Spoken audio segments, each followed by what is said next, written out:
छत्रपती संभाजीनगर येथे आयोजित राज्यस्तरीय आयडॉल शिक्षक कार्यशाळेत शिक्षण मंत्री दादाजी भुसे यांनी आयडॉल शिक्षक गुणवत्तापूर्ण शिक्षणाद्वारे समाजात मोठा बदल घडवतील असा विश्वास व्यक्त केलाय। सीएम श्री योजनेंतर्गत राज्यातील 5000 शाळांच्या इमारती उभारण्याची प्रक्रिया अंतिम टप्प्यात असून शासकीय शाळांचे दर्जा उंचावण्यावर शासनाचा भर असल्याचं त्यांनी सांगितलंय।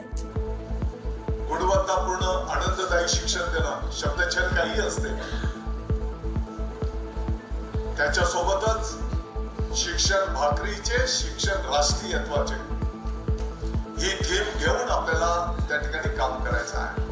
येणाऱ्या काळामध्ये आपल्या सर्वांचा विभागाचा एक मंत्र असला पाहिजे की शिक्षणाशिवाय दुसरा पर्याय होऊ शकत नाही।